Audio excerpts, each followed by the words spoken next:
Good morning class. इसके पहले वाले वीडियो में बेटा हम लोगों ने एक्सरसाइज 9.2 का क्वेश्चन नंबर 3 को सॉल्व कर लिया था। ठीक है, अब क्वेश्चन नंबर 4 पे आते हैं हम लोग। क्वेश्चन नंबर 4 है, find the area of rectangle with the following pair of monomial as their length and width respectively. मतलब हमको एक रेक्टेंगल का एरिया फाइंड आउट करना है जिसकी लेंथ और विड्थ हमको दे रखी है। ठीक है, तो यहाँ पर हमको दो मोनोमियल दे रखी है बेटा। इन दोनों मोनोमियल में एक को हमको लेंथ मान लेना है और एक को हमको विड्थ मान लेना है। ठीक है, तो मैं मान लेता हूँ कि ये जो है रेक्टेंगल की लेंथ है और ये रेक्टेंगल की विड्थ है। ठीक है, तो रेक्टेंगल की लेंथ क्या हो जाएगी बेटा, पी क्यू, और विड्थ हो जाएगी 3p² क्यू। ठीक है, और हमको इस रेक्टेंगल का एरिया फाइंड आउट करना है। तो रेक्टेंगल के एरिया का फॉर्मूला क्या होता है, हम सभी को पता होना चाहिए। रेक्टेंगल के एरिया का फॉर्मूला होता है area of rectangle, area of rectangle equal to length into width. ठीक है, रेक्टेंगल के एरिया का फॉर्मूला होता है बेटा लेंथ इनटू विड्थ। ठीक है, अब एरिया को हम ए से रिप्रेजेंट करेंगे।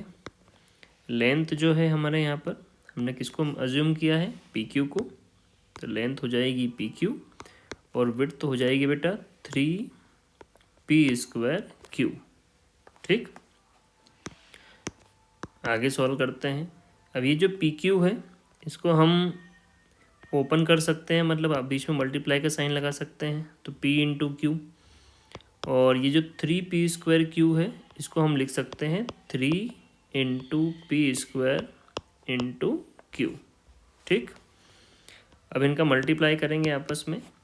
तो मैंने इसके पहले वाले वीडियो में भी आपको बताया था बेटा कि कांस्टेंट का मल्टीप्लाई कांस्टेंट में होता है और वेरिएबल का मल्टीप्लाई वेरिएबल में। ठीक है, तो यहाँ पर कांस्टेंट अकेला 3 है, तो इस 3 को हम आगे लिख लेंगे। उसके बाद वेरिएबल का मल्टीप्लाई वेरिएबल में, तो p का मल्टीप्लाई p² में, तो p इंटू p², और q का मल्टीप्लाई q में, तो q इंटू क्यू। ठीक है, तो एरिया इक्वल टू 3 इंटू, अब ये p इंटू p² का मल्टीप्लाई करना है अपन को, तो p into p² base same है, मल्टीप्लाई में है, तो पावर आपस में क्या हो जाएगी, प्लस। तो p की पावर कितनी हो जाएगी बेटा, 3 हो जाएगी, इसकी पावर 2 और इसकी पावर 1, दोनों को प्लस कर देंगे। और यहाँ पर भी दोनों का मल्टीप्लाई करेंगे q इंटू क्यू का, तो इन दोनों की पावर कितनी है, 1 1 है, तो बेस सेम है, मल्टीप्लाई में है, तो पावर आपस में क्या हो जाएगी, प्लस, मतलब 1 और 1 को हम प्लस करके लिख देंगे 2। तो एरिया आ जाएगा रेक्टेंगल का 3p की पावर 3 q की पावर 2, और यही हो जाएगा हमारा आंसर। ठीक है, मतलब फर्स्ट रेक्टेंगल का एरिया हो जाएगा 3p³ q की पावर 2।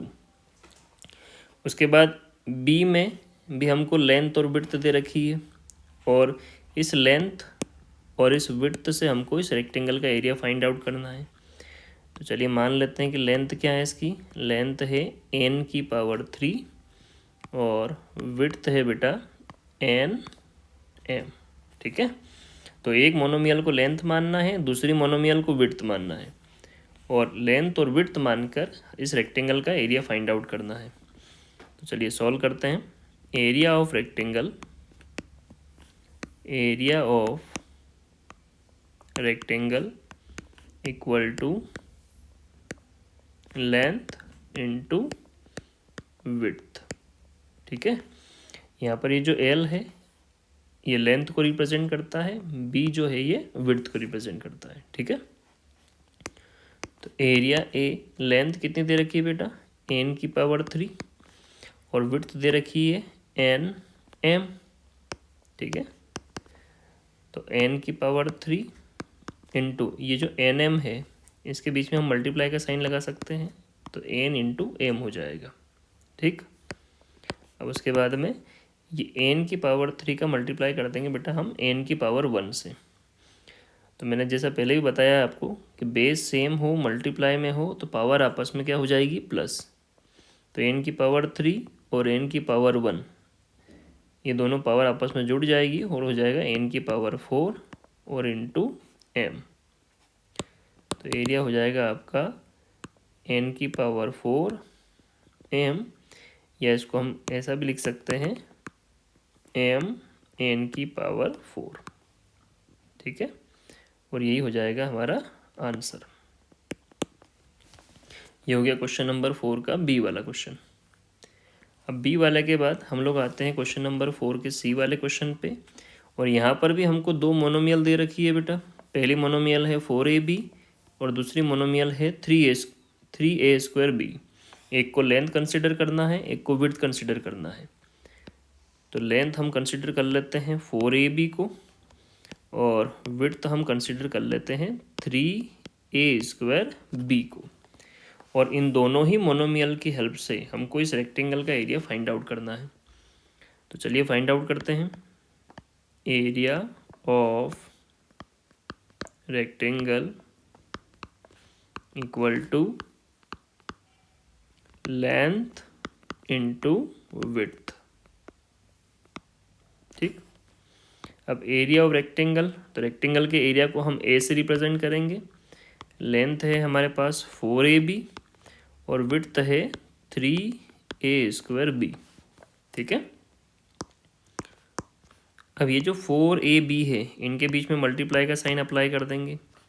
तो 4 इंटू ए इंटू बी, और ये जो 3a²b है इसके बीच में भी आपको मल्टीप्लाई का साइन अप्लाई कर देना है। तो ये हो जाएगा 3 इंटू a² इंटू बी। ये हमने क्यों किया, ताकि हम कांस्टेंट को साथ में लिख सकें और वेरिएबल को साथ में लिख सकें। अब कांस्टेंट का मल्टीप्लाई किस में होगा, कांस्टेंट में, तो 4 इंटू 3।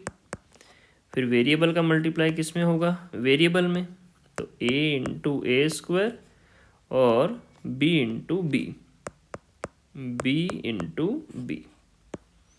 तो area equal to 4 into 3 12, a into a की पावर 2, बेस सेम मल्टीप्लाई में तो पावर आपस में हो जाएगी प्लस, मतलब a की पावर 2 और a की पावर 1 हो जाएगी a की पावर 3। और यहाँ भी बेस सेम और मल्टीप्लाई में तो पावर आपस में हो जाएगी प्लस। तो b की पावर 1 + 1 हो जाएगा b की पावर 2 और एरिया हो जाएगा बेटा आपका 12 a की पावर 3 b की पावर 2, और यही हो जाएगा आपका आंसर। ठीक, अब हम आते हैं क्वेश्चन नंबर 4 के लास्ट वाले क्वेश्चन पे, डी वाले क्वेश्चन पे। और इसमें भी हमको दो मोनोमियल दे रखी है, जिसमें से एक को हमको लेंथ कंसिडर करना है। तो हम लेंथ कंसिडर करते हैं -3/5 a की पावर 10 b की पावर 5 को, और हम विड्थ कंसिडर कर रहे हैं 15/6 a की पावर 20 और b की पावर 10 को। ठीक है, और इन दोनों ही लेंथ और विड्थ से हमको इस रेक्टेंगल का एरिया फाइंड आउट करना है। तो चलिए लगाते हैं फॉर्मूला। एरिया ऑफ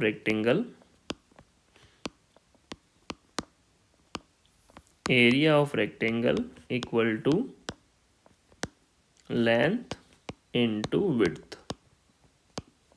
ठीक है, एरिया को हम ए से डिनोट करेंगे और लेंथ जो है, इस लेंथ को हम लिख लेंगे -3/5 इंटू ए की पावर 10 इंटू बी की पावर 5, और विड्थ है हमारी 15/6 इंटू ए की पावर 20 इंटू बी की पावर 10। मैंने यहाँ पर साथ में ही मल्टीप्लाई भी अप्लाई कर दिया है। ठीक है, वेरिएबल और कांस्टेंट के बीच में मैंने मल्टीप्लाई भी लगा दिया है बेटा।